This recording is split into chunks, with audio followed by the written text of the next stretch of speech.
On a une chance folle que sur cette planète, il y a un endroit comme l'Institut Hippocrate. Parce qu'ils ont travaillé longuement, non seulement avec des patients qui viennent chaque semaine apprendre la santé et les gens du monde entier, mais aussi pour faire le pas avec toute la recherche scientifique moderne. Et ce que nous avons en commun, Brian et moi, c'est que nous sommes passionnés par tous ces chercheurs qui, au lieu d'être dans le moule, parce qu'ils obéissent aux lois du commerce, ils obéissent à vendre des produits, ont osé penser par eux-mêmes. Et c'est fascinant de voir aujourd'hui qu'il y a une énorme masse de gens qui pensent pareil. Des gens extraordinaires. Des gens qui, comme ce professeur Campbell aux États-Unis, qui a écrit un livre extraordinaire, The China Study, et qui a étudié l'alimentation humaine pendant un demi-siècle. Toujours avec cette idée, qu'est-ce qui convient aux êtres humains? Et il a pu faire, avec les Chinois, la plus grande recherche jamais faite à notre époque, où ils ont étudié le mode de vie de Chinois par milliers, en voyant ce qu'ils mangeaient et les maladies dont ils souffraient. Et quand on prend cette énorme étude, et qu'on voit toutes les études faites dans le monde sur la nutrition, les conclusions sont absolument nettes. Nous sommes faits pour manger des végétaux, et pas des aliments d'origine animale. Plus on mange de viande, de lait et d'autres aliments, plus on s'empoisonne et plus on fait maladie. C'est une loi universelle pour tous les êtres humains. Le corps humain n'est pas fait pour des produits animaux. Nous sommes faits pour manger des végétaux. Et plus nous en mangeons, mieux nous allons. C'est aussi simple que ça. Et aujourd'hui, ce qui est extraordinaire, c'est que toute la science est d'accord là-dessus. Toutes les recherches sont là. Alors vous direz, mais comment ça se fait qu'on ne le sache pas? Ben, la raison, c'est qu'il y a des intérêts économiques qui font que c'est difficile d'en parler. Mais le vrai problème, ce qui pollue nos corps et la planète, avant toute chose, c'est pas le plastique, c'est la viande.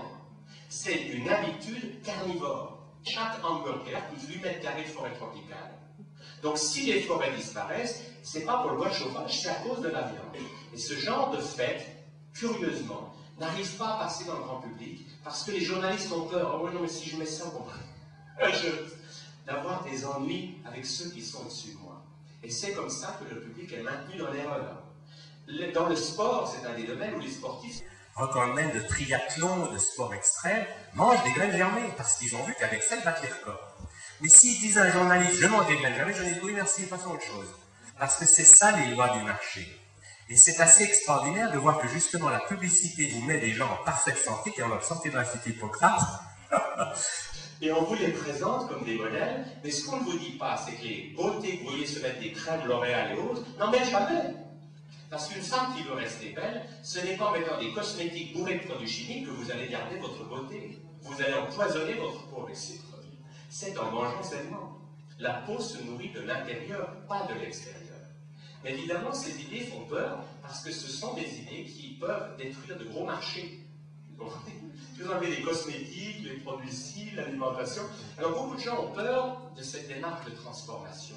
Mais ce qui est important, c'est d'être guidé sur ce chemin par des gens qui ont simplement de l'expérience des transitions. Bien sûr, quand vous êtes très malade, vous êtes pressé. Vous ne pouvez pas dire je changerai mes habitudes l'année prochaine. L'année prochaine, vous serez mort. Donc là, vous avez une motivation. Et quelque part, c'est extraordinaire de comprendre que la maladie, c'est une chance extraordinaire. Quand des gens nous téléphonent, je suis gravement malade, on dit mais quelle chance vous avez. Ça les étonne. Et c'est vrai. Parce que quand vous êtes malade, d'abord vous avez plus de temps que les autres, parce que vous êtes en congé maladie. Et puis vous avez une motivation pour vous occuper de vous. Donc, vous êtes bien placé pour apprendre à gérer votre santé. Et le concept est simple. C'est faites des expériences. Tant qu'on reste, oui, mais j'y crois pas, ou mon médecin m'a dit que, etc., on reste dans le mental. Si on veut changer, la clé, c'est de faire des expériences. Faites un mois d'alimentation vivante et vous verrez vous-même. Ça sera votre vécu. Et si après des gens vous disent, oui, j'y crois pas, vous direz, c'est normal. Pourquoi croyez-vous à quelque chose dont vous n'avez jamais fait l'expérience? Et c'est vrai, dans toute cette démarche, que ce n'est que l'expérience personnelle qui peut nous convaincre. Pas la théorie. Parce que notre mental, il est extrêmement adroit pour tout tourner. Oui, mais vous comprenez, ça m'intéresse, mais mon médecin de famille, ou mon père, ou ma mère, ou mon cousin, ils ont dit que c'était pas bien, moi je les crois. Et le grand drame de nos pays, c'est que les gens croient encore que leurs parents, ou les autorités qui remplacent les parents, les experts ou les politiciens, ont compris quelque chose à la vie. Et c'est faux. Nous sommes entourés d'adultes, ou de générations qui ont précédé, qui sont complètement à côté de la plaque.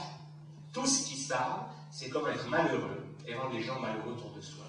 C'est dramatique, mais c'est comme ça. Donc nous devons nous éveiller et prendre notre vie en main dans le sens de faire une démarche personnelle. Et il y a toujours moyen de le faire. Parce que personne ne vous oblige à manger des pizzas toute la journée. C'est vous qui le choisissez. Et ce qui est amusant, c'est quand on va dans cette direction, on peut très bien changer sans que ça pose de problèmes sociaux. Et en faisant ça, vous libérez vos émotions sans déranger personne. Et ça ne peut rien, mais ça change beaucoup de choses. Et vous verrez que quand vous avez fait le tir, vous allez vous sentir mieux, apaisé. Votre voix intérieure va parler. Et automatiquement, vous n'aurez plus envie de café, de steak, de tous ces aliments qu'on consomme parce qu'on ne se sent pas bien à l'intérieur et qu'on cherche à se tasser. La plupart des choses que les gens consomment, ce n'est pas pour nourrir leur corps, c'est pour écraser les émotions. Quand on a trop de stress et de violence, et qu'on a beaucoup mangé, on se calme, on devient comme une vache suisse, et on rumine, on pense. Alors que quand on fait l'exercice comme ça, on se dépollue, la fatigue s'en va, et là, la voix intérieure nous parle.